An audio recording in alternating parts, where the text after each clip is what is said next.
little bit about the journey where we've come to have Nala join us here at the Hot Springs Village Police Department. In the United States, there are approximately 1.2 million police officers. 1.2 million police officers in the United States. 137 of them are federal law enforcement agency officers. So we have over 1 million police officers in the United States that are commissioned. Anybody want to guess how many canines we have approximately in the United States? Oh, yes ma'am. What is your name? Liana. Hi, Miss Liana. How many canine officers do you think we have in the United States? 500. That's a really good guess because you're very close. It is 500 or 50,000. 50,000. So you have the 5 right. You just needed an extra 0. So 50,000 canines that are registered in the United States, and they have different purposes. Canine animals have different purposes for different agencies. They can be used as dual-purpose dogs, which can be used for apprehension, search and rescue, tracking. There are canines that, she's listening intently, isn't she? She's such a good dog. Canines can be used for bomb and explosives. They can be used for cadaver dogs when somebody passes away, looking for those. But you don't have a dog that can do all things. So dogs are very special. Anybody can, I like to use this as a guide of how these dogs smell things. They have a nose that's just absolutely incredible. You walk into grandma's house and you smell beef stew, right? You smell that beef stew and you know that's what it is, beef stew. It's just that comforting smell. Well, canines, they smell differently. They don't smell the beef stew. They can smell the carrots. They can smell the meat. They can smell the tomatoes. They smell things so specifically, they can do things that the human nose cannot. So they're such a valuable tool, but they also can save officers' lives and save people's lives as well when it comes to looking for individuals. Here in the village, when we were doing our research on the need for a canine officer, we found that through our historical data in the last 5 years, a canine could have been deployed approximately 95 times just for tracking individuals alone. This is the individual that might have walked away from the house from Alzheimer's or dementia, or children with autistic disabilities. So we knew that we had a need there. So Officer Caple came to us. He's already had 3 dogs in his career. Nala is his 3rd. And he has a great wealth of experience. He's been an officer for almost 20 years at different agencies.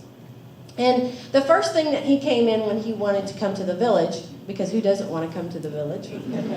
He said, we need a canine here at Hot Springs Village. So I told him, I said, okay. I said, I need you to get me a proposal together. We need to justify the need, how we're going to pay for it. A canine is extremely expensive. Extremely expensive. And he said, okay, let me get to work. So he did. And he submitted a proposal. He utilized our historical data that we could use the need here in the village. And it was very clear that we had a great need in the village for a canine officer. Then we decided to put pen to paper. Does anybody want to throw a guess out there how much a trained, certified canine dog costs? About $38,000. About $38,000 just to get the dog to you, next to you. And that's because it takes, usually these dogs are bred for this type of work, and they spend the first 2 years of their life, that's all they do is train. The canine handler really has no connection. They don't even know each other yet.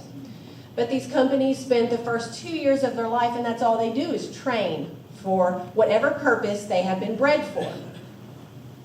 Once that happens, the canine and the agency picks their canine. They pay about $38,000 to $40,000 for their canine. Then they have to pay for a vehicle, a special vehicle. Our vehicle is out there. Our canine unit is out there. That canine unit has a special box in the back seat.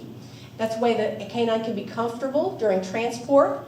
But it also has alarms on it. So that's why when the officer is out of the vehicle without the canine, the air conditioner or the heater runs consecutively to keep a temperature at 68 degrees in there. And if we also have a button to push. If the officer is in a situation where something is bad happening, he can push the button, and it's called a bailout, which means the doors will open so the canine can come and assist our officers for protection. So those vehicles cost about $100,000 to $140,000. Right? So That's just to get the canine here in a vehicle, right? Then we have to work on housing. The canine lives with the officer, fencing, medical bills, making sure that they're vetted, making sure that they're fed, they're groomed, those kind of things. So a typical canine will run you about $200,000 just to get them here. Here in the village, what is the best thing about the village? The support, right? We have people here in the village that love this community and they love support. So let me tell you how we got Canine Nala. So Officer Caple one night sends me a picture of Canine Nala and said, hey, this dog is located in Washington State. Miss Nala was bred to be a canine with her brothers and sisters. They ended up being Seattle police dogs, but she ended up in a shelter, an animal shelter, around the Washington State area. And this canine company called Category 5 Canine, they're out of Texas. They search shelters far and wide and they do testing on animals to see if they have potential for working animals, so that's why they don't end up and stay in animal shelters. And they had found Miss Nala in Washington. She was tested and she showed great tracking abilities and detection. And Elvis just so happened to see it on a Saturday afternoon on Facebook. And he sent it to me and he says, what do you think about this? I said, there's no way. There's no way. In my career and experience, I've been a police officer for over 21 years. Elvis has been for over 17. Have you ever seen a shelter dog end up being a canine? No. Absolutely not. So we knew that it would be a risk, but we were willing to take that risk because we knew that we had a great need in the village, and could it be possible that she would be qualified to come work for us? So we put Elvis on a plane, and we sent him up to Washington, D.C., and he spent 2 days in the great state of Washington, just right at the Canada border. And he got to spend some time with Nala. And after a few hours, he called and he said, this is going to work. She's incredibly smart, she's talented, and we believe she has incredible potential. So just to let you know, we have a Citizens Police Academy Alumni Association. Has anybody been through the CPA class? Fabulous. So we have a Citizens Police Academy Alumni Association, and they are part of our family when it comes to support and dedication. And they work diligently to ensure that we have the funding available to do things like this because it's so valuable for our community. So Elvis says, let's take her home. He said, all right, bring her on home. So after I don't know how many planes, a snowstorm or a thunderstorm, because it was in the middle of April, he sends me a picture and they barely make their connecting plane and she's sitting in the lap of the police officer, Elvis, just to get her home. And we get her home. So next up comes training. We sent her to Canine Solutions, and where was it at? Around Tyler, Texas. Tyler, Texas. She went to Canine Solutions for Tyler, Texas. They're one of the best in the country. Our amazing Citizens Police Academy Alumni Association paid for that training. That training costed $5,000. Canine Nala spent 4 weeks in training, and then Elvis went up there for 2 weeks with her, and they certified not only as a canine team, but she certified in obedience and narcotics. So she can track narcotics. So now we have her home, and she spent the next few months doing additional training. She went to, and you're going to have to help me with these acronyms, the National... It's called NAPWater.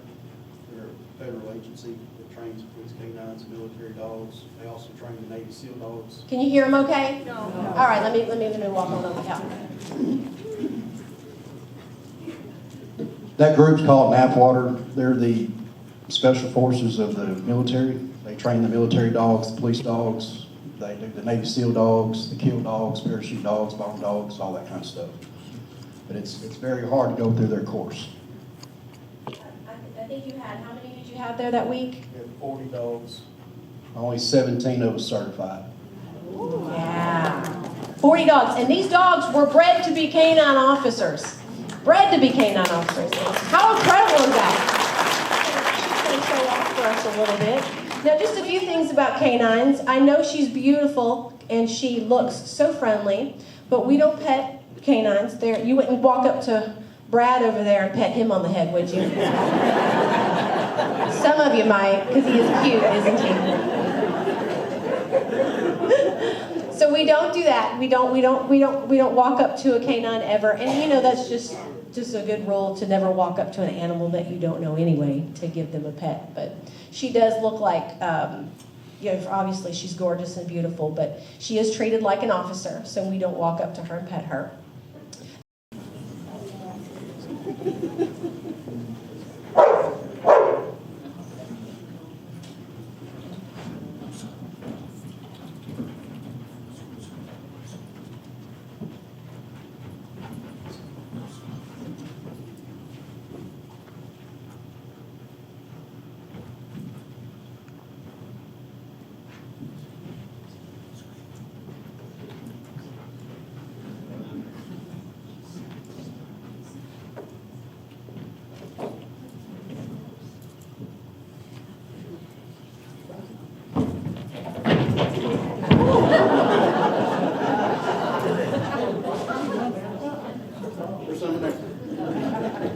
If you notice, she already knew those drugs were in there before we went down. If you couldn't tell, but she was already alerting down here. She was trying to tell him, but we were trying to, you know, show you a demonstration on how it works.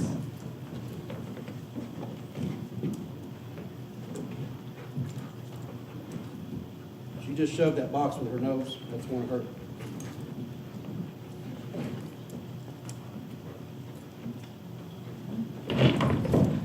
When she gets the ball, she found it. That's what she's looking for. She is ball driven, which means anytime she gets a reward, she knows she gets that ball. So she does what she can to get that ball. You gonna show them anything else?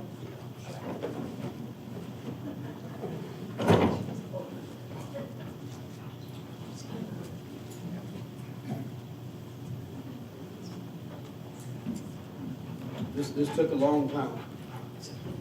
Leave it.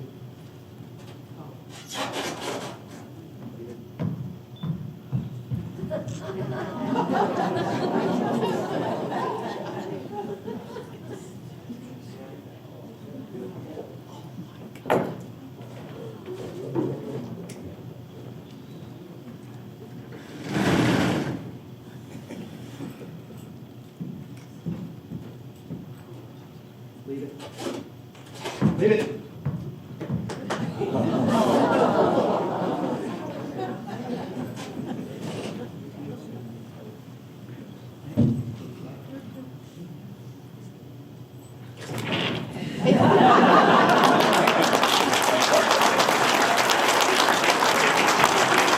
It's very important that she listens to everything Elvis says. Number one, it can keep her from getting hurt.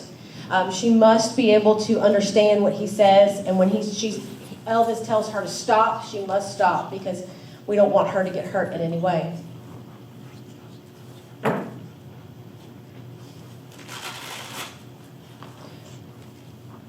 Say aye.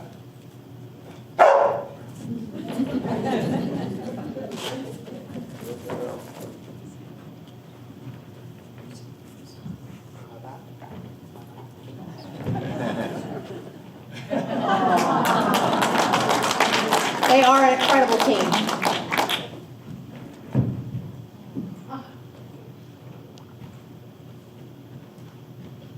Leave it. You want to throw this? Don't throw it till I tell you, okay?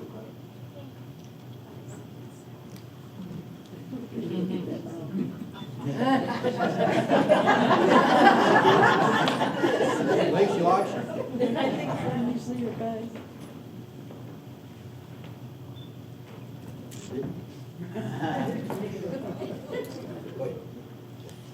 Throw it to us. Good job. In case y'all don't know, that is a nerve-wracking place to be.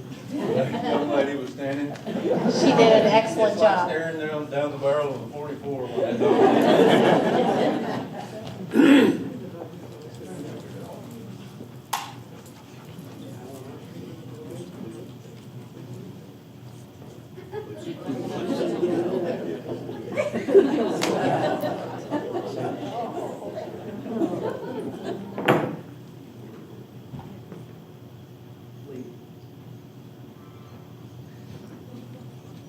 Brad's right, she's been airborne again.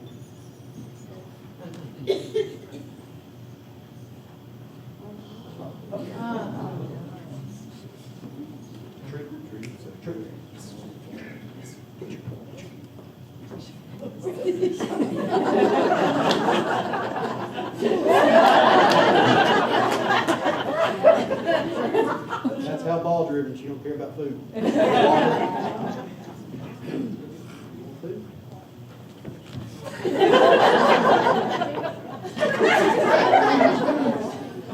My puppy doesn't do that. Good job.